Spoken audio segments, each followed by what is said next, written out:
राम राम भाऊ सत्यवान. राम राम भाऊच राम राम. यावेळी कोणती शेती करणार आहे? मी यावेळी धानाची सरळ पेरणी करणार आहे सतपाल. हाची सरळ पेरणी तर कधी नाही केली आम्ही.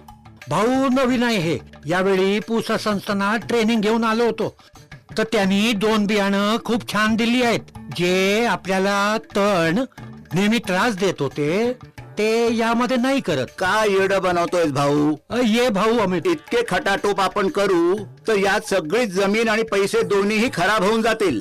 पैसा खाटाटोपात नाही लागणार. हर्बिसाइड लावताच हा सगळा अडथळा नष्ट होऊन जाईल आणि धानाचे काही नाही बिघडणार. आणि याचे कित्येक फायदे पण आहेत. एक तर 30-35% पाणी वाचते आणि याचबरोबर जी लेबरची समस्या होती, गेल्या वर्षी माझी नर्सरी 40 दिवसाची झाली होती पण लेबरच नाही मिळाले.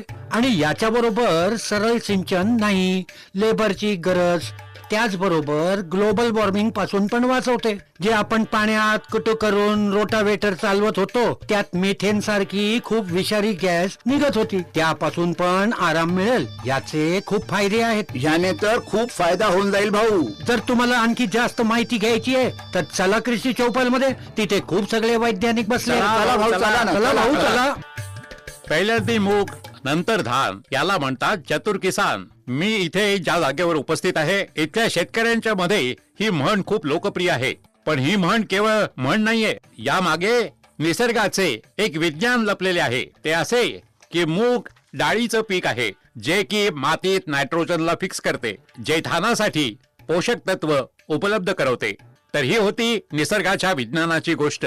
पण शेतकरी कमी खर्चात कशी वाढवेल मिळकत, याचे काय आहे विज्ञान, हे समजून घेऊ. स्वागत आहे आपले कृषी चौपाल मध्ये. आपल्या बरोबर मी आहे भुवन शर्मा. कृषी चौपाल मध्ये आज गोष्टी होतील खरीप पिकांच्या. त्यावर येण्यापूर्वी आपण एक गोष्ट करूया, एक जरुरी, जी केंद्र सरकारच्या मोहिमेशी जोडलेली आहे. हे देशव्यापी अभियान शेतकऱ्यांसाठी चालवले गेले आहे. विकसित कृषी संकल्प अभियान याला नाव दिले गेले आहे. उद्देश, ध्येय हेच की शेतकऱ्यांपर्यंत कृषीचे आधुनिक तंत्र पोहोचावे, त्यांच्या शेतात बागायतीपर्यंत त्यांच्या समस्यांवर वैज्ञानिक समाधान पोहोचावे. आणि मनोरंजक गोष्ट आहे की आपला कार्यक्रम याच उद्देशाबरोबर पुढे जात आहे. आणि म्हणू शकता की आता आपण पण या अभियानाचा भाग बनलो आहे. या संवादापासून या अभियानाची सुरुवात करूया. सगळ्यात पहिल्यांदा आपल्याला सांगतो की आपल्या बरोबर या चौपालचा भाग बनत आहेत या देशाचे प्रसिद्ध वैज्ञानिक, दूरवरून आलेले आपले शेतकरी बंधू भगिनी. तर एकदा जोरदार टाळ्या आपल्या सर्वांसाठी. या कार्यक्रमाची सुरुवात डॉक्टर CH श्रीनिवास रावजी आमच्या बरोबर आहेत, जे भारतीय कृषी अनुसंधान संस्थानाचे निर्देशक आहेत. खूप स्वागत आहे आपले. डॉक्टर रवींद्रनाथ पडारिया साहेब आहेत, आपण संयुक्त निर्देशक आहेत. आपल्या बरोबर डॉक्टर संजय सिंग राठोड आहेत. याशिवाय डॉक्टर गोपाल कृष्णन आहेत, जे की अध्यक्ष आहेत अनुवंशिकीमध्ये. आपल्या बरोबर डॉक्टर अनंता वशिष्ठ जी आहेत, आपण प्रधान वैज्ञानिक आहेत. आणि याशिवाय डॉक्टर PS ब्रह्मानंद जी आहेत, प्रोजेक्ट डायरेक्टर आहेत WICIARI. आपले खूप स्वागत आहे. तर प्रश्न उत्तराच्या कार्याला पुढे देऊया. जेव्हा जून मध्ये पहिल्या पावसात दिसते तेव्हा सुरू होते खरीप पिकाची यात्रा. धान, मक्का, बाजरी, कापूस, ऊस, मूग ही पिकं केवळ आपल्या जेवणाचे ताटच सजवत नाही, तर देशाची अर्थव्यवस्था आणि शेतकऱ्यांची जीविका याचा आधार पण बनतात. याच खरीप सीझनला आणखीन अधिक वैज्ञानिक, टिकाऊ आणि लाभदायक बनवण्यासाठी भारत सरकारने सुरू केले होते कृषी संकल्प अभियान. हे विशेष अभियान 12 जून पर्यंत देशभरात चालवले गेले. त्याचा उद्देश होता शेतकऱ्यांना खरीप पिकांची वैज्ञानिक पेरणी आणि प्रगत तंत्रज्ञान आणि सरकारी योजनांची माहिती देणे. प्रत्येक जिल्हा, प्रत्येक गावात कृषी विभाग, कृषी विज्ञान आणि देशभरातील सुप्रसिद्ध कृषी वैज्ञानिक एकत्र झाले. एक पक्का संकल्प याबरोबर. त्याचा उद्देश उत्तम उत्पाद, कमी खर्च आणि सशक्त शेतकरी बनवणे होता. तर या वक्षित कृषी संकल्प अभियानाचा अर्थ असा आहे की शास्त्रज्ञांनी प्रयोगशाळेतून बाहेर पडून गावातील शेतकऱ्यांमध्ये बसावे आणि तुम्हाला सांगावे की ही माती अशी आहे, त्यात खूप पोटॅश आहे, त्यात खूप सेंद्रिय कार्बन आहे, त्यात खूप नायट्रोजन आहे, म्हणून ही बियाणे लावा. हे शेतकऱ्यांना सांगितलं पाहिजे. कृषी संकल्प अभियान एक सुरुवात आहे आत्मनिर्भर भारताच्या त्या स्वप्नांची. त्यात शेतकरी केवळ अन्नदाता नाही, तर उलट निर्णयकर्ता पण बनावा. ज्याने तो केवळ हवामान बाजाराशी लढणारा नाही, तर उलट स्वतः निर्णय घेण्यात समर्थ व्हावा. भारत सरकारचा हा पुढाकार एक समृद्ध, स्वावलंबी आणि आधुनिक भारताच्या शेतीचा संकेत देते. खरीप पिकांची ही यात्रा आता वैज्ञानिक विचार, डिजिटल साधनं आणि सतत शेतीच्या नव्या मार्गावर आहे. 29 मे ते 12 जून 700 पेक्षा जास्त जिल्हे या अभियान क्षेत्रात आले आहे आणि शेतकऱ्यांपर्यंत वैज्ञानिकांची पोहोच आहे आणि त्यांच्या समस्येवर वैज्ञानिक समाधान पोहोचले आहे. या अभियानाच्या यशावर पण आपण बोलू. शेती कशी स्मार्ट व्हावी, खर्च होईल कमी, उत्पादन आणि मिळकत व्हावी जास्त, यावर पण बोलू. अगदी बारकाईने प्रश्न उत्तर होतील. तर चला सुरुवात करूया डॉक्टर श्रीनिवास यांच्यापासून. सर, पहिला प्रश्न तर या अभियानाच्या यशाबाबत आहे. एक राष्ट्रव्यापी अभियान शेतकऱ्यांसाठी डेडिकेटेडली केंद्र सरकारने सुरू केले. याचे किती यश आपण यात पाहता आणि या अभियानाच्या काळात ज्या तंत्रज्ञानाच्या गोष्टी झाल्या आहेत, खरीप पिकाची आपण गोष्ट करायची, कारण त्यावरच आपण आज कृषी चौपाल करत आहोत, तर त्यासाठी किती मदतगार आहे हे तंत्रज्ञान? आम्ही कमीत कमी 1.5 कोटींचा जो शेतकरी आहे त्यांच्या संपर्क योजनेत सामील केले. 700 जिल्ह्यात आमचे हे डिस्कशन झाले होते. ही नवी बियाणे कशी यूज केली पाहिजेत. जो पाऊस आहे थोडा लवकर येणार आहे, त्यानुसार आपण लोक जे बियाणे आहे, बीज आहे, त्याचे तंत्र कसे करायचे ते सांगितले गेले. अँड याचबरोबर पूर्ण देशात जे जलवायू परिवर्तन आहे त्या समस्यांचा चॅलेंज पण आहे. त्याच्या अनुकूल आपण लोकांनी कसे पुढे गेले पाहिजे ते पण आम्ही लोकांनी डिस्कस केले होते. जे गरजेपेक्षा जास्त खत टाकतात ते जास्त न टाकता सॉइल हेल्थ कार्ड बेसिसवर आम्ही लोक परीक्षण करून कुठपर्यंत आपण खत टाकलं पाहिजे. कीटक वगैरे असतात जे integrated pest management, disease management, गाई बकऱ्या बरोबर आहेत, जे फीडर क्रॉप्स बरोबर, फिशरीज बरोबर आहे, जे पोल्ट्रीचे आहे, सगळे आम्ही लोकांनी डिस्कशन केले. या अभियानाचे यश आपण शेतकऱ्यांकडून पण जाणून घेऊ. डॉक्टर रवींद्रनाथ पडारिया, माझा एक प्रश्न आहे, कोणती नवी पिकं आहेत जे जास्त उत्पादन पण देऊ शकतात आणि जास्त नफा पण, याबाबत आपण काय सांगाल? खूप चांगला प्रश्न आपण केलात. आणि जसा खरीप हवामान येते, शेतकऱ्यांच्या चिंता वाढतात आणि विशेष करून हवामान परिवर्तनमुळे. मी सगळ्या शेतकरी बंधूंना हेच निवेदन करीन की जेव्हा पिकाची प्रजाती किंवा पिकाची निवड कराल तर हे जरूर लक्षात ठेवा की पावसाच्या संबंधित काय सूचना उपलब्ध होत आहेत. आपण लोकांनी आपली पहिली नजर ठेवली पाहिजे. वेगवेगळ्या माध्यमांनी माहिती मिळवली पाहिजे की हवामानाच्या आधारावर, पावसाच्या आधारावर काय होणार आहे, म्हणजे आपण ते पीक, त्या प्रजातीची निवड करू. हे पण पाहायला पाहिजे की कोणत्या मातीत कोणती प्रजाती चांगली राहील. कुठे हलकी माती आहे, कुठे भारी माती आहे, मातीचा आपला काय आधार आहे, पाणी कसे आपल्याकडे उपलब्ध आहे, पाऊस कसा होणार आहे, या प्रजाती आपण लक्षात ठेवल्या पाहिजेत. तर सरळ आता शेतकऱ्यांकडे जाऊया. त्यांचे पण बरेच प्रश्न आहेत. डॉक्टर, आपल्या बरोबर शेतकरी आहेत सतपाल ढाकरा.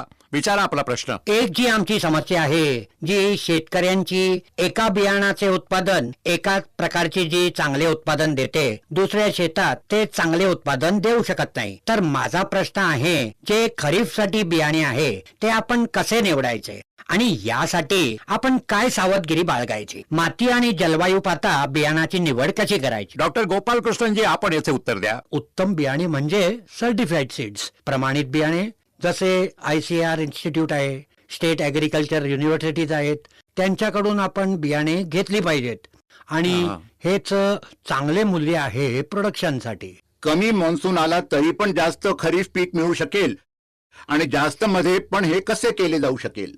या प्रश्नाचे मला वाटते डॉक्टर अनंतजी आपण जास्त याचे चांगले उत्तर देऊ शकाल. आपलं जून ते सप्टेंबर पर्यंत मान्सूनचा काळ चालेल आणि मान्सून मध्ये आपण पाहता की कधी खूप जास्त पाऊस होऊन जातो तर कधी कमी होऊन जातो. आणि यावेळी आनंदाची गोष्ट आहे की जो भारत मौसम विज्ञान विभाग आहे यांनी साधारण मान्सूनचे प्रिडिक्शन केले आहे आणि जो फोरकास्ट केला आहे यावेळी तो पाऊस होईल जो सामान्य राहील. आणि जसा आपला मध्य भारत आहे किंवा दक्षिण भारत, प्रायद्वीप भारत आहे तिथे सामान्यपणे जास्त पाऊस होईल, पण जो आपला उत्तर पश्चिमचा भाग आहे इथे सामान्य पाऊस होईल. तर आता जसं आपल्याला असं कळाले की येणारा पाऊस मध्ये जे आहे आपला मान्सूनी पाऊस आहे तो चांगला होणार आहे. तर यासाठी सगळ्यात पहिल्यांदा होते की आपल्याला पिकाची निवड करायची आहे. जशी आपल्याला कित्येक प्रकारची पिकं लागतात, तर तुमचे धान्याची पिकं जशी आमची प्रमुख पिकं आहे, याशिवाय डाळीची पिकं आहे, भाज्यांसारखी पिकं आहे, तर याशिवाय कित्येक पिकं आहे ज्यांना आपण वॉटर लव्हिंग पीक म्हणतो. अशी ही पिकं आहे जे पाण्याबाबत खूप संवेदनशील आहेत, जशी आपली डाळीची पिकं असतात, भाज्यांसारखी पिकं, त्यांच्यासाठी आपल्याला आतापासून प्रबंधन करायचे आहे. कारण जो आपला पाऊस होत आहे ना,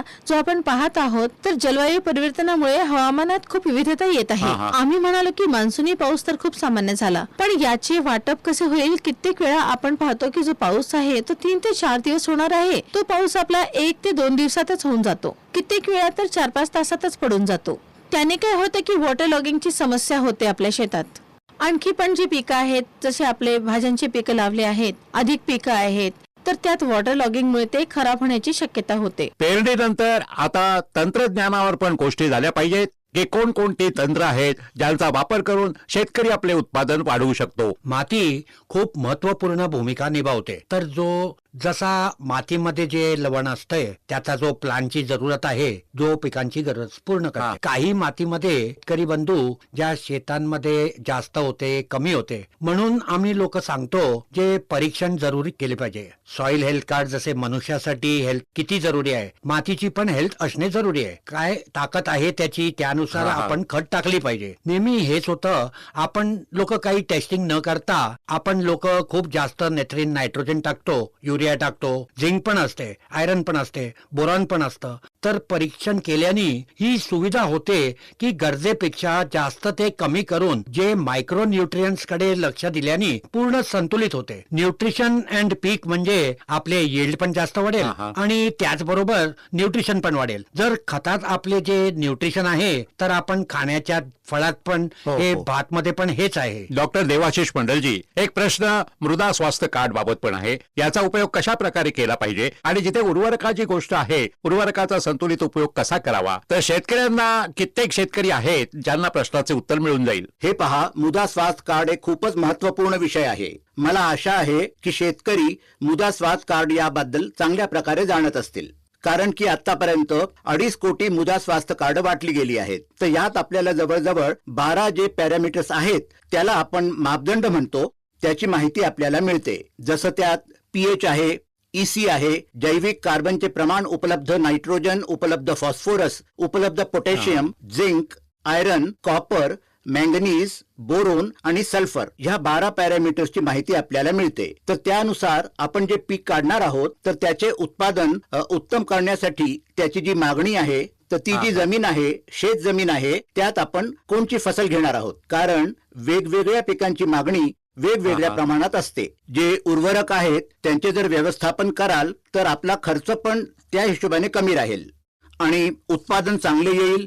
आणि दुसरे असे की जे पर्यावरण आहे त्याचा जो नकारात्मक प्रभाव आहे तो पण खूप कमी होतो. ठीक आहे, मोसम पूर्वानुमानाबाबत मी बोलतो तर डॉक्टर अनंताजी, आपल्याला एक प्रश्न आहे जो कीड रोग नियंत्रण आहे. याकरता ऍडव्हान्स मध्ये कोणती योजना बनवली जाऊ शकते, कोणती अग्रिम योजना बनवली जाऊ शकते, आणि जर याचे उत्तर हो आहे तर शेतकरी बंधू कसे स्वीकारू शकतात, यावर थोडं काही सांगा. हो, जसे की आपण म्हणालात की 4 फॉर्मिंग मॉडेल असतात आणि त्यासाठी तर आमच्या संस्थेने वनिता मॉडेल बनवले आहे. आणि जसे की हवामानाची आर्द्रता असते आणि तापमान असतो, तर याचा कीड आणि आजार आल्यावर याचा खूप आपण म्हणू शकतो की सकारात्मकरित्या तपशील आहे. तर यासाठी आमच्या संस्थानाने किंवा आपल्या भारतीय अनुसंधान संस्थानाशी आणखी पण जे आपले रिसर्च इन्स्टिट्यूट आहे त्यांनी कित्येक 4 मॉर्निंग मॉडेल डेव्हलप केले आहे, जे मौसम आधारित आहे. कधी ऊन पडतं, संध्याकाळपर्यंत आपण पाहता पाऊस येऊ लागतो, तर कित्येक वेळा आपण पाहता पिकात कीटक आहेत किंवा आजार आहे आणि आपण जाऊन फवारणी केली. आपण पाहिले की मोसम चांगलं उघडलं आहे आणि फवारणी केली ती, आणि संध्याकाळच्या वेळी पुन्हा पाऊस आला, तर आपले जे कीटकनाशक असते किंवा आपण जी फवारणी केली असते ती सगळी आपल्या पाण्याने धुवून जाईल, पावसाच्या पाण्याने वाहून जाईल. मेघदूत ऍप आहे जो आमचा भारतीय कृषी अनुसंधान परिषद आणि भारत मोसम विभागाने IMD जो आहे यांनी एकत्र मिळून बनवला आहे. तर मेघदूत ऍप जो आहे आपण आपल्या मोबाईल मध्ये डाउनलोड करा आणि यात आपल्याला मोसम पूर्वानुमानाची माहिती तर मिळेलच, आणि हवामानाच्या आधारित आपल्या शेतीची काय कामं करायची आहे, मग ती किडे आहेत किंवा आजार होत आहेत किंवा याचा काय उपचार आहे किंवा काय उपाय करायचा आहे, ती सगळी माहिती आपल्याला यातूनच मिळून जाईल. बिलकुल, आणि याच विज्ञानाची गोष्ट आपण पुन्हा पुन्हा करत पण आहोत, आणि ही पण एक वैज्ञानिक उपलब्धी आहे की आपण एक असा ऍप डेव्हलप केला आहे जो की शेतकऱ्यांना मोसमचा पूर्वानुमान सांगतो, ज्याने तो आपली नांगरणी, पेरणी आणि रोपणी करू शकतो मोसम पाहून. अनंताजी, खूप खूप धन्यवाद आपल्या या उत्तरासाठी. पण कीटक रोग नियंत्रण एक खूप मोठा मुद्दा आहे आणि शेतकऱ्यांच्या मनात याबाबत खूप सगळे प्रश्न आहेत. असेच एक शेतकरी शिवराज, आपला प्रश्न विचारा. जो हवामानाचा बदलाव आहे, तर जी आपले पारंपरिक औषध चालू आहे, तर ते असर कमी करत आहे. याचा दुसरा वैज्ञानिक उपाय आहे. औषधं कमी असर करतात. डॉक्टर सुरेश, जर आपण याचे उत्तर देऊ शकाल तर छान होईल.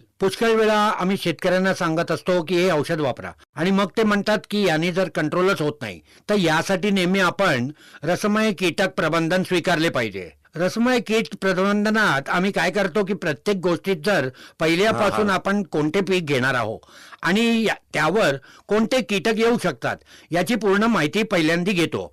आपण ती पूर्ण माहिती घ्यायची आहे. त्या कीटकाचे जीवनचक्र कसे आहे आणि मग त्याचे प्रबंधन वैज्ञानिकांनी कसे सांगितले आहे ही पहिल्यांदाच माहिती घेतली पाहिजे. हे त्यात आहे जेव्हा आपण शेताची तयारी करतो तिथून स्टार्ट होते की शेताची तयारी कशी केली पाहिजे. मग कोणते कीटक विरोधी प्रकार आहेत ते वापरू शकता. मग फर्टिलायझरची जी पुष्कळ वेळाची झाली आहे चर्चा झाली पाहिजे.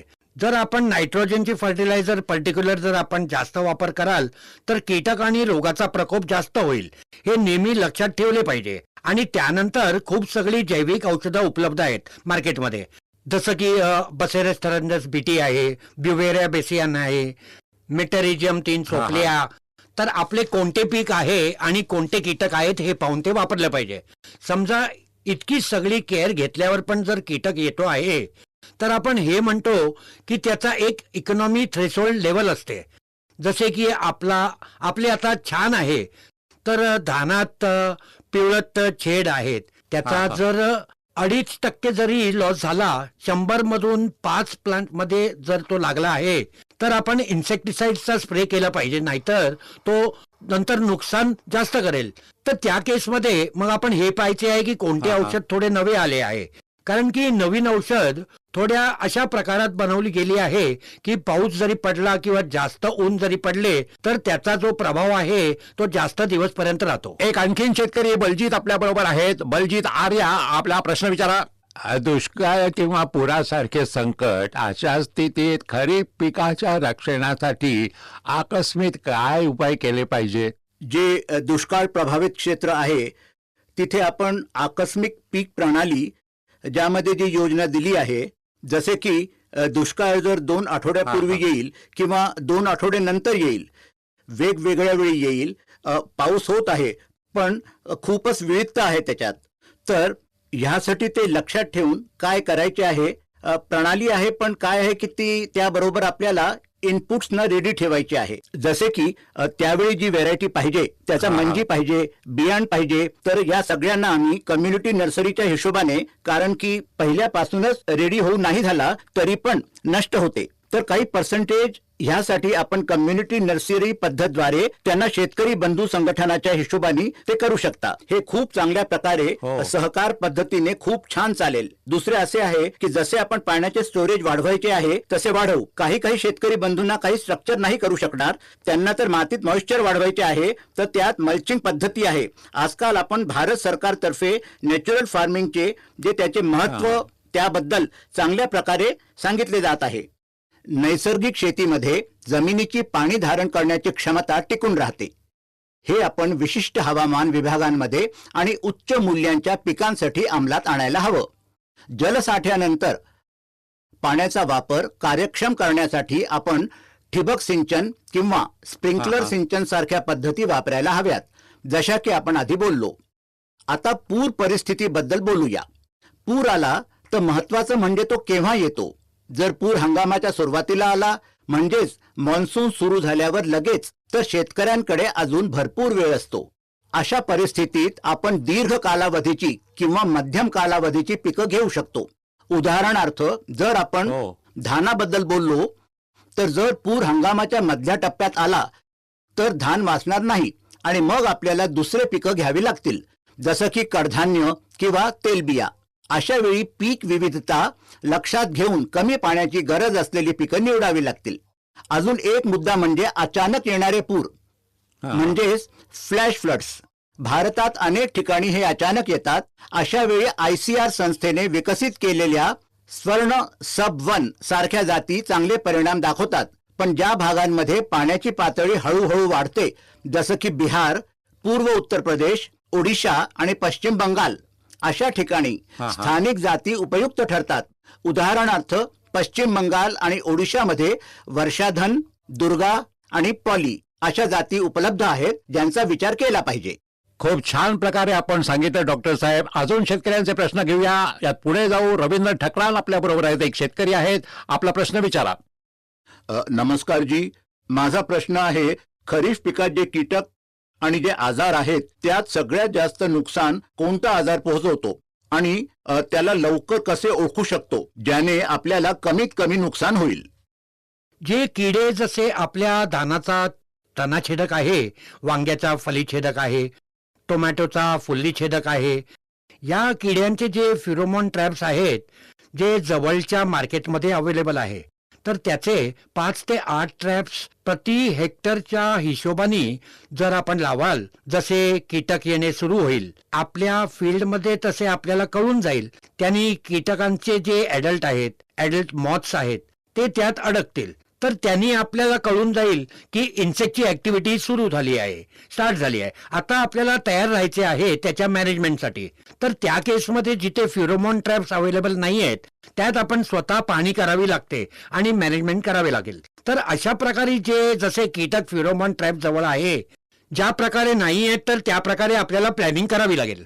कृषी चौपाल आपल्या शेवटच्या भागात आहे. कृषी वैज्ञानिक या सेगमेंटमध्ये आपल्या बरोबर जोडले आहेत. त्यांचे इंट्रोडक्शन, त्यांचा परिचय मी आपल्याशी करून देतो. आपल्या बरोबर डॉक्टर हरवीर सिंग आहेत. आपण प्रधान वैज्ञानिक आहेत. खूप स्वागत आहे आपले. याशिवाय डॉक्टर BS तोमर जी आहेत. आपण अध्यक्ष आहेत भाजीपाला विज्ञान, आणि डॉक्टर JPS डबास आपल्या बरोबर आहेत. आपण वैज्ञानिक आहेत. याशिवाय डॉक्टर रवींद्रनाथ पडारिया जी पण आहेत, आणि सर्व शेतकरी बंधू आपल्या बरोबर आहेत. आणि प्रश्न उत्तरांचा कार्यक्रम सुरू करू. एक प्रश्न आहे डॉक्टर हरवीर सिंग जी आपल्यासाठी. माझा हा राहील, जो शेतकरी शेतात मेहनत करतो त्यानंतर तो बाजारात पोहोचतो, तर जी एक सप्लाय चेन ज्याला आपण म्हणतो, पुरवठा साखळी, त्यात कसा खर्च कमी आणि नफा जास्त होईल याकरता शेतकऱ्यांनी काय पद्धत स्वीकारावी थोडे सांगा.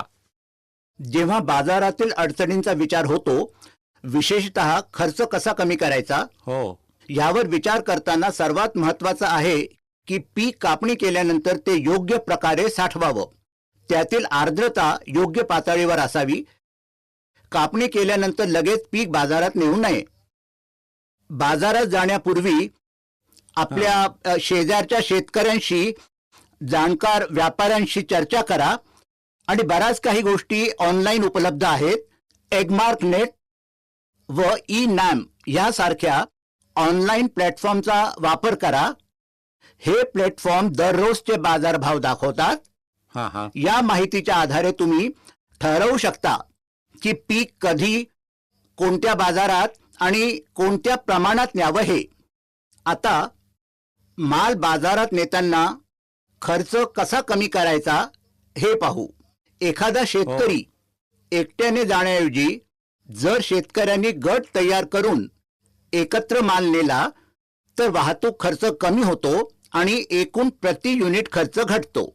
तसेच बाजारात पोचल्यानंतरही ई-नॅम यासारख्या प्रणालींचा वापर केल्यास आपल्याला ही माहिती मिळते की पीक कोणत्या भावाला विकायचं आणि कोणत्या भावाला विकू नये. डॉक्टर BL तोमर, एक प्रश्न माझा आपल्याला आहे. पीक विविधीकरणाबद्दल आपण बोलतो, जलवायू परिवर्तन पण चालू आहे, त्यावर पण आपण चर्चा केली. पण जे या मोसममध्ये, खरीप मोसमात पीक विविधीकरणाला कसे आपण प्रोत्साहन देऊ शकतो, म्हणजे शेतकऱ्याची मिळकत वाढेल? एकूण म्हणाल तर गोष्ट मिळकतीवर येऊन थांबते. तर यात मी आपल्या शेतकरी बंधूंना जे विशेष रूपाने गहू आणि धान या दिल्लीच्या जवळपासच्या क्षेत्रात, किंवा दिल्लीच्या विशेष रूपाने मी गोष्ट करीन दिल्लीची, तर इथे पावसाच्या हवामानात धान आणि थंडीच्या मोसममध्ये गहू किंवा मोहरी किंवा काही क्षेत्रात भाजी पिकांची पण शेती आपले शेतकरी बंधू करत आहेत. आणि आवश्यकता आहे की हळूहळू आपल्या शेतीत पत्तीचा बदल आणण्याची गरज आहे. त्यात पानांच्या भाज्या, ज्या पावसाळ्याच्या मोसममध्ये आपले शेतकरी बंधू